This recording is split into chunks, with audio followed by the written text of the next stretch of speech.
Сәлеметсіздер ме оқушылар? Бүгінгі біздің тақырыбымыз ақиқат немесе жалған пікірлер құру.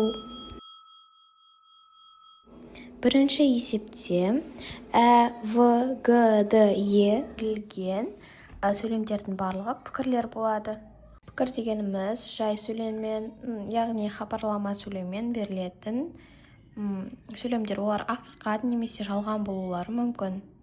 Екінші есепте жалған, ақиқат, жалған деп берілген пікірлердің қандай екендерін жазып қойдым. Үшінші есептің асында да дәл солай. Біріншісі ақиқат, екіншісі жалған, үшіншісі де жалған, төртіншісі ақиқат. Ал әсінде өзімізге пікірлер құруымыз керек. Мен екі пікір ғана құрдым, өздеріңіз бұдан да көп пікірлер құра аласыздар. Мысалы, суретте достар бейнеленген, бұл бізде жалған. Суретте 3 адам бейнеленген, ол ақиқат. Төртінші есепте бізде Сырым мен Әлия берілген оқушылардан, яғни достарынан өздері сұраған, не ұнататындарын сұрағанда, олардың бәрін кестеге түсірген. Ол жердегі плюспен белгіленгендердің барлығы ұнататын нәрселер, ал ештеңе белгіленбегендер олар ұнатпайтын нәрсе. Сол арқылы біз осындай жалған немесе ақиқат пікірлер құруымыз керек. Яғни ақиқат немесе жалған екені маңызды емес, бірақ пікірлер құруымыз керек. Енді мысалы Айша атпен серуендеуді ұнатпайды. Ол бізде ақиқат, себебі Айша деген бөлімде атпен серуендеу дегенде плюс тұрған жоқ. Ал бұл жерде ұнатпайды дейді. Сонда бұл бізде ақиқат болады. Келесі Кәусар гүл терукенді ұнатпайды. Ол бізде жалған, себебі гүл теру деген жерде онда плюс тұр.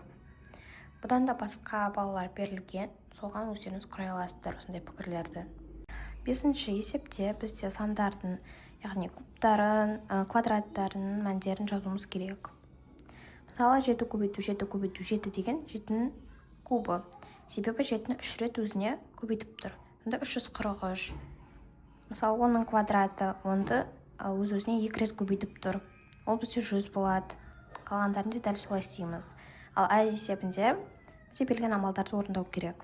Мына жерде 7, 18, 4, 9, 20 дегендер мұнда берілген сандар. Оны бүйтіп есептеудің қажеті жоқ, мына жерде берілген. Соны аласыздар да қасындағы санға қосасыз немесе азайтасыз. Алтыншы есепте бізге мәтінді есептерді шығару керек.